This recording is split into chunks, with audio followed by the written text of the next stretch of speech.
ಹಾಂ ಮತ್ತು ನಿಮ್ಮವ್ರು ಬರಬೇಕಲ್ಲ 12 ಗಂಟೆ ಆಯಿತು. ಹಾಂ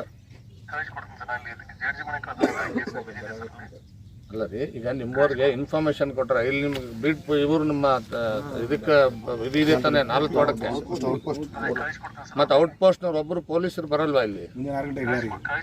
6 ಗಂಟೆಗೆ ಹೇಳಿದ್ರು 12 ಗಂಟೆ ಆದರೂ ಬರಲ್ವಾ? ಹಾಂ ಯಾಕೆ ಇಷ್ಟೊಂದು ಬೇಜವಾಬ್ದಾರಿ ಅವ್ರಿಗೆ? ಹಾಂ ಇಮಿಡಿಯೇಟಾಗಿ ಕಳಿಸಿ, ಇಲ್ಲಿ ಕಳಿಸಿ. ನೀವು ಒಂದು FIR ಮಾಡಿದ್ರೆ ಮುಂದಿನ ಪ್ರೊಸೀಜರ್ ಮಾಡ್ತಾರೆ ಅವರು. ಎಷ್ಟು ದುರಂಕಾರ ಇದಾನು ಹೋಗಿದೆ. ಸ್ಪೆಷಲಿ ಕೆಲವು ಇಲಾಖೆ ಅಧಿಕಾರಿಗಳು ದುರಂಕಾರಿಗಳಾಗಿದ್ದಾರೆ. ಅಂದರೆ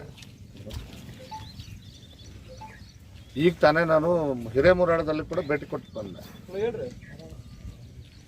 ಹಿರೇಮೂರಾಳದಲ್ಲಿ ರಾತ್ರಿ 12 ಗಂಟೆಗೆ ಮನೆ ಬಿದ್ದೋಗಿದೆ 4 ಜನರ ಮೇಲೆ. ಪಾಪ ಬೋವಿ ಸಮಾಜದ ಕೂಲಿ ಮಾಡೋ ಕುಟುಂಬ ಅದು. ಏನೋ ನಮ್ಮ ಗೋಡೆ ಬಿದ್ದು ಮನೆಯಲ್ಲಿರೋದೆಲ್ಲ ಸಾಮಾನುಗಳೆಲ್ಲ ಮುಚ್ಚೋಗಿದೆ. 4 ಜನ ಮೇಲೆ ಬಿದ್ದಿದೆ. ಗಂಡ, ಹೆಂಡತಿ, ಮಗಳು ಮತ್ತು ಮೊಮ್ಮಗ. 12 ಗಂಟೆಗೆ ಜನ ಬಂದು ಔಷಧಿಯಿಂದ ತಕ್ಕೊಂಡಿದ್ದಾರೆ. ಇಂಜುರೀಸ್ ಆಗಿದೆ, ಹೆಡ್ ಇಂಜುರೀಸ್ ಎಲ್ಲ ಆಗಿದೆ. 12 ಗಂಟೆಯಿಂದ ಹಾಸ್ಪಿಟ್ಲಿಗೆ ಸಾಕ್ಸೋಕ್ಕೆ 108 ಆ್ಯಂಬುಲೆನ್ಸ್ಗೆ 108 ಬಾರಿ ಕರೆ ಮಾಡ್ಯಾರು. ಕಾಳಿಗೆ ಮಾಡ್ಯಾರ, 4 ತೋಟಕ್ಕೆ ಮಾಡ್ಯಾರ, ಮುದ್ದೆ ಬಡಕ್ಕೆ ಮಾಡ್ಯಾರ. ಒಂದೇ ಒಂದು ಆ್ಯಂಬುಲೆನ್ಸ್ ಬಂದಿಲ್ಲ. ಕೊನೆಗೆ ರಾತ್ರಿ ಯಾವುದೊಂದು ಆಟೋ ತರಿಸ್ಕೊಂಡು ಅವ್ರನ್ನ ಹಾಸ್ಪಿಟ್ಲಿಗೆ ಶಿಫ್ಟ್ ಮಾಡಿದ್ದಾರೆ. ನಾನು ಈಗ ಹೋಗಿದ್ದೆ, ಅಲ್ಲಿ ವಿಡಿಯೋ ಬಿಟ್ಟರು ಒಬ್ಬರು ಇಲ್ಲ. ಆಮೇಲೆ ಒಂದು ನಿಮಿಷ ಶಾಸಕರಿಗೆ ಕೇಳಕ್ಕೆ ಬಯಸ್ತೇನೆ, ನಿಮ್ಮ ಸರ್ಕಾರ ಇದೆಯಾ ಸತ್ತಿದೆಯಾ ತಾಲೂಕಿನಲ್ಲಿ? ಆಮೇಲೆ ತಕ್ಷಣಕ್ಕೆ ಆ ಕುಟುಂಬಕ್ಕೆ ಪರಿಹಾರ ಕೊಡಬೇಕು. ಏನು? ತಕ್ಷಣ ಅವ್ನಿಗೆ ಬಾಂಡೆ ಸಾಮಾನು, ಅಡುಗೆ ಮಾಡ್ಕೊಳಕ್ಕೆ ರೇಷನ್ನು, ಇಮ್ಮಿಡಿಯೇಟಾಗಿ ಒಂದು ಪರ್ಯಾಯ ವ್ಯವಸ್ಥೆ. ಮನೆ ಬಿದ್ದೋಗಿದೆ, ರಸ್ತೆ ಮೇಲೆ ನಿಂತ್ಕೊಂಡಿದ್ದಾರೆ, ಮಳೆ ಬರ್ತಾ ಇದೆ, ಬೇರೆ ಒಂದು ವ್ಯವಸ್ಥೆಗಳು ಮಾಡಬೇಕು. ಅದು ಸರ್ಕಾರದ್ದು ಜವಾಬ್ದಾರಿ ಕೂಡ. ಫಸ್ಟ್ PDO ಇಮ್ಮಿಡಿಯೇಟಾಗಿ ಆ್ಯಕ್ಷನ್ ತಗೋಬೇಕು. ಆಮೇಲೆ ಅವ್ರಿಗೆ ತಕ್ಷಣಕ್ಕೆ ಪರಿಹಾರ ಕೊಡಬೇಕು, ಒಂದಿಷ್ಟು ಕ್ಯಾಶ್ ಬೆನಿಫಿಟ್ಟು. ಇದೇನು ಇವರಪ್ಪನ ಮನೆಯಿಂದ ಕೊಡಲ್ಲ, ಇದು ಸರ್ಕಾರದಲ್ಲಿರ್ತಕ್ಕಂಥ ಅಕೌಂಟ್ಸಲ್ಲಿ ಕೊಡೋದು. ಅದಕ್ಕೆ ನಿಮ್ಮ ಏನು ಇದರಲ್ಲಿ ನಿಮ್ಮ NDRF ಅಲ್ಲಿ SDRF ಅಲ್ಲಿ ನಾರ್ಮ್ಸೇ ಇರ್ತದೆ, ಅದನ್ನು ಕೊಟ್ಟಿಲ್ಲ ಇವತ್ತು. ಇಲ್ಲಿ ನನಗೆ ಬೆಳಗ್ಗೆ ಸುಮಾರು 9:30 ನನಗೆ ಫೋನ್ ಮಾಡಿದ್ರು. ಸ್ಥಳೀಯರು ಫೋನ್ ಮಾಡಿ ನಮ್ಮ ಭೀಮಣ್ಣ ರಕ್ತಸಿಗವ್ರು ಫೋನ್ ಮಾಡಿದ್ಮೇಲೆ ನಾನು ಡಾಕ್ಟರ್ ಮೇಟಿಯವ್ರಿಗೆ ಮಾಡಿದೆ. ತಕ್ಷಣ ಎತ್ತಿದ್ರು. ಪಾಪ ಡಾಕ್ಟ್ರಿಗೂ ಕಳಿಸಿದ್ದಾರೆ. ನಾನು ವೆಟರ್ನರಿ ಡಾಕ್ಟ್ರಿಗೆ ಅಪ್ರಿಸಿಯೇಟ್ ಮಾಡ್ತೀನಿ. ರೂಲ್ಸ್ ಪ್ರಕಾರ ಫಾರೆಸ್ಟ್ನೂ ಬರಬೇಕಿಲ್ಲ. ಯಾವುದರಿಂದ ಆಗಿದೆ, ಸಾವಾಗಿದೆ ಅನ್ನೋದನ್ನು ಅವರು ಕೂಡ ರಿಪೋರ್ಟ್ ಕೊಡಬೇಕಾಗ್ತದೆ. ಅವನಿಲ್ಲ ಫಾರೆಸ್ಟ್ ಆಫೀಸರು. ಬಹುಶಃ ಬೆಳಗ್ಗೆ ಬಂದೋಗಿದ್ದಾರೆ ಅಂತ ಕೇಳಿದ್ದೀನಿ. ಬಂದಿದ್ರೆ ಇಲ್ಲ? ಇಲ್ಲ. FIR ಮಾಡಬೇಕು. ಆಮೇಲೆ ಇವರಿಗೆಲ್ಲ ಪರಿಹಾರ ಕೊಡಬೇಕು. ಆ ರೈತನಿಗೆ ತಕ್ಷಣಕ್ಕೆ ಸಹಾಯ ಮಾಡಬೇಕು. ರೈತನಿಗೆ ತಕ್ಷಣಕ್ಕೆ ಸಹಾಯ ಮಾಡಬೇಕು. ಆದರೆ ಇಲ್ಲಿವರೆಗೂ ಕೂಡ ಒಬ್ಬ PSI ಇಲ್ಲ, ಔಟ್ ಪೋಸ್ಟ್ ಇದೆ. ನಿಮ್ಮ 4 ತೋಟದಲ್ಲಿ ಔಟ್ ಪೋಸ್ಟ್ ಇದೆ.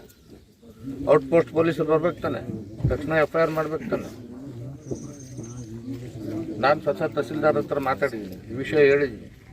ತಹಸೀಲ್ದಾರ್ ಸ್ಪಂದನೆ ಮಾಡಿದ್ದಾರೆ.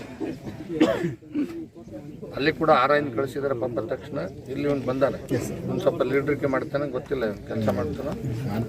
ಹಾಂ ಹಾಂ ಕೆಲಸ ಮಾಡು. ಲೀಡ್ರಿಕೆ ಮಾಡಿದೆ ಅಂದರೆ ಮತ್ತೆ ಕಷ್ಟ ಆಗ್ತದೆ.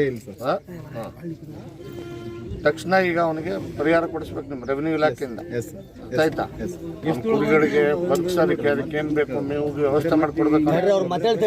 ಅರ್ಥ ಆಯ್ತಾ? ನಿಮ್ಮ ರೂಲ್ಸ್ ಇದೆ, ಅದು ಮಾಡೋದು. PDOಗಳದು ನಿಮ್ದೆಲ್ಲ ತಕ್ಷಣ ಮಾಡಿಕೊಡ್ಬೇಕು. ಹಾಂ ಈಗ FIR ಆಮೇಲೆ ನಿಮ್ಮ ಇದ್ರ ಪ್ರಕಾರ ಏನು ಒಂದು ಕುರಿಗೆ ಎಷ್ಟು 7,000 ಇದೆಯಾ? 7,500 ಒಂದು ಕುರಿಗೆ. ಮರಿ ಇದ್ದರೆ 3,500 ಅಲ್ವಾ? ಅದಕ್ಕೆ ತಕ್ಷಣ ಪರಿಹಾರ ಕೊಡಬೇಕಾಗ್ತದೆ. ಅದನ್ನು ಕೊಡಿ. ಆಮೇಲೆ ಎಷ್ಟು ಕುರಿಗಳು ಕಳೆದೋಗಿದೆ ನೋಡಿ. ಈಗ ಅದು ಗಾಬರಿಯಾಗಿ ಅನೇಕ ಕುರಿಗಳು ಓಡೋಗಿರೋದು ಇರ್ತದೆ. ಅದು ಎಷ್ಟೆಷ್ಟು ಅವನಿಗೆ ನಷ್ಟ ಆಗಿದೆ ಅನ್ನೋದನ್ನು ಬರ್ಕೊಂಡು ಅದ್ರ ಪ್ರಕಾರ ಅವನಿಗೆ ತಕ್ಷಣ ಪರಿಹಾರ ಕೊಡಬೇಕು. ಮತ್ತು ಮಳೆ ಬರ್ತಾ ಇದೆ, ಕುರಿಗಳು ಬದುಕೋದಕ್ಕೆ ಅವಕ್ಕೆ ಫಾಡರ್ನ ವ್ಯವಸ್ಥೆಗಳು ಮಾಡೋದಕ್ಕೂ ಕೂಡ ನಿಮ್ಗೆ ಸಹಾಯ ಮಾಡೋಕ್ಕಾಗ್ತದೆ. ಅದನ್ನ ಮಾಡಿಕೊಡಿ ಅವರು. ಹೌದಾ ಮೇಡಮ್? ತಾವಿಲ್ಲಿ 4 ವಾರ್ಡ್ ಪೋಸ್ಟಲ್ಲಿ ಇದೆ. ನಾನು ಮಾಧ್ಯಮದವ್ರು ಹೇಳಿಕ್ಕೆ ಬಯಸ್ತೇನೆ, ತಾಲೂಕು ಆಡಳಿತ ಸಂಪೂರ್ಣವಾಗಿ ಸತ್ತೋಗಿದೆ. ಗಮನದಾಗಿರಲಿ. ಇಲ್ಲಿ ಯಾರು ಬಂದು ವಿಸಿಟ್ ಕೊಡೋದಲ್ಲ, ಪರಿಹಾರ ಕೊಡಬೇಕು. ತಕ್ಷಣಕ್ಕೆ ಪರಿಹಾರ ಕೊಡಬೇಕು. ವಿಸಿಟ್ ಕೊಡೋದು ಬೇರೆ, ತಕ್ಷಣಕ್ಕೆ ಪರಿಹಾರ ಕೊಡಬೇಕು. ವಿತಿನ್ 24 hours ಅಲ್ಲ, ವಿತಿನ್ ವಿಷಯ ಗೊತ್ತಾದ ತಕ್ಷಣನೇ ಫಸ್ಟ್ ಅವನಿಗೆ ಬದುಕಲಿಕ್ಕೆ ಕೊಟ್ಟು ಆಮೇಲೆ ಮುಂದಿನ ಕೆಲಸ ಮಾಡಬೇಕು. ಅದನ್ನು ಕೂಡ ಈಗ ಸರ್ಕಾರ ಮಾಡ್ತಾ ಇಲ್ಲ. ಅದಕ್ಕೋಸ್ಕರ ನಾನು ನಿನ್ನೆ ಗಮನದಾಗಿರಲಿ, ನಮ್ಮ ಗೌಡ್ರು ಕುಂಚುಂಗ್ನೂರಲ್ಲಿ ಒಂದು ಘಟನೆ ಆಯಿತು. ಕುಂಚುಂಗ್ನೂರು ಘಟನೆ ಬೆಳಗ್ಗೆ 7:15 6:15 ಅಮಾವಾಸ್ಯೆ ದಿನ ಎತ್ಕೊಂಡು ಎಲೆಕ್ಷನ್ ಮಾಡೋಕ್ಕೆ ಪೊಲೀಸ್ನವ್ರು ಬಿಸಿ ಇದ್ದಾರೆ. ಜಡ್ಜ್ ಮನೆ ಕಳ್ತನ ಆಗಿದೆ. ಈಗ ಅವನ ಮೇಲೆ ಏನು ಆ್ಯಕ್ಷನ್? ಲ್ಯಾಂಡ್ ಆರ್ಡರ್ ಫಾಲೋ ಮಾಡ್ತಾ ಇಲ್ವಲ್ಲ, ಅವನ ಮೇಲೆ ಏನೂ ಆ್ಯಕ್ಷನ್ ಇಲ್ಲ. ಇಷ್ಟ ಆದರೆ ಅವನಿಗೆ ಬುದ್ಧಿ ಬಂದಿಲ್ಲ. ಇವತ್ತು 2 ಕಡೆ ಘಟನೆ ಆಗಿದೆ. ಇಲ್ಲಿ ಒಂದು ಕಡೆನೂ ಪೊಲೀಸರು ಬಂದಿಲ್ಲ, ಒಂದು ಕಡೆನೂ FIR ಮಾಡಿ. ಅಟ್ಲೀಸ್ಟ್ ಇನ್ಸ್ಪೆಕ್ಷನ್ ಮಾಡ್ಬೇಕಾದ್ರೂ ಬರಬೇಕಲ್ಲ, ಅದಕ್ಕೂ ಇಲ್ಲ. ಅದಕ್ಕೆ ನಾನು ಮಾಧ್ಯಮದ ಸ್ನೇಹಿತರು ಹೇಳಿಕ್ಕೆ ಬಯಸ್ತೇನೆ, ಆಡಳಿತ ಸಂಪೂರ್ಣ ಸತ್ತೋಗಿದೆ. ನಾನು ಶಾಸಕರು ಕೇಳಿಕ್ಕೆ ಬಯಸ್ತೇನೆ, ನಿಮ್ಮ ಸರ್ಕಾರ ಬದುಕಿದೆಯಾ ಸತ್ತಿದೆಯಾ? ಉತ್ತರ ಕೊಡಿ. ಯಾಕೆಂದರೆ ಇಲ್ಲಿ ಪಾಪ ಬಡವರು ಈ ರೀತಿ ಆದಾಗ ಅವನಿಗೆ ಫಾರ್ಡರ್ ಕೊಡಬೇಕು ಇಮಿಡಿಯೇಟ್ ಆಗಿ. ಏನಪ್ಪ ರೆವಿನ್ಯೂ ಟ್ರೈನಿಂಗ್ ಕೊಟ್ಟಿರ್ತಾನೆ ನಿಮಗೆಲ್ಲ. ಫ್ಲಡ್ ಬಂದಂಥ ಸಂದರ್ಭದಲ್ಲಿ ಏನೇನು ಕೊಡಬೇಕು ಅಂತಿದೆ ಆಗ್ತದೆ. ಇಲ್ಲದೆ ಹೋದರೆ ಅವ್ರು ಬದುಕಿದಾರೋ ಸತ್ತಿದಾರೋ ಯಾರು ಬರೋಲ್ಲ. ಅದಕ್ಕೆ ಈಗ ಅವರು FIR ಮಾಡಿ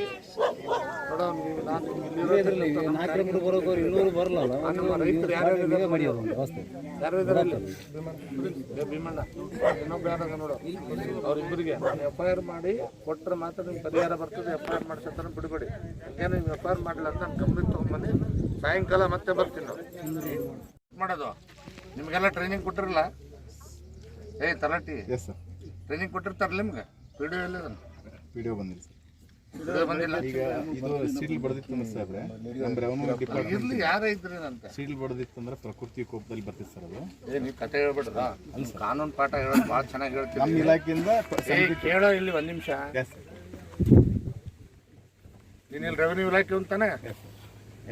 ಈಗ ಆದ ತಕ್ಷಣ ರೈತನಿಗೆ ಏನು ಸಹಾಯ ಮಾಡ್ಬೇಕಂತ ಗೊತ್ತಿದೆಯಾ? DC ಅಂತ ಹೇಳಿಸ್ಬೇಕಾ ನೀನು? ಇಲ್ಲ ಸರ್, ಗೊತ್ತಿಲ್ಲ. ಏನು ಮಾಡಬೇಕು? ನಾವು ರಿಪೋರ್ಟ್ ಮಾಡಬೇಕು. ರಿಪೋರ್ಟ್ ಮಾಡಿ ಅವನಿಗೆ ತಕ್ಷಣ ಪರಿಹಾರ ಕೊಡ್ಬೇಕು ಬೇಡವಾ? 72 hours ಪರಿಹಾರ ಇದೆ ಸರ್. ಮತ್ತೆ ಏನು ಮಾಡ್ತಿದ್ದೀರಿ?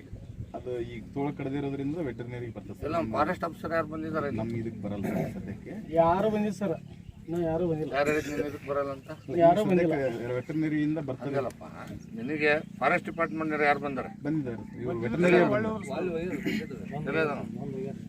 ಬಸವನಗುಡ್ಗ ಸುನೀದು ಅನ್ನೋ ಒಂದು ರಿಪೋರ್ಟ್ ಮಾಡಬೇಕು. ಜೊತೆಗೆ ಅವ್ನು FIR ಮಾಡಬೇಕು. ಆಮೇಲೆ ಅವ್ರು ಪೋಸ್ಟ್ ಮಾರ್ಟಮ್ ಮಾಡ್ತೀವಿ. ಮತ್ತು ಅವ್ರು ಬಂದಿದ್ದಾರೆ. ಆಮೇಲೆ ಪೊಲೀಸ್ನವ್ರು ಯಾರು ಕರಿಬೇಕು? ದೇವ್ರು ಬರ್ಬೇಕಾ? ಬರಬೇಕು. ಹೇಳಿದ್ರೆ ನಾವು ಹೇಳಕ್ ಬರಂಗಿಲ್ಲ, ಇವರೇ ಹೇಳ್ಬೇಕು. ನೀವು ಸ್ಥಳೀಯ ಆಡಳಿತದವ್ರು ಏನು ಮಾಡ್ತೀರಿ ಇಲ್ಲಿ?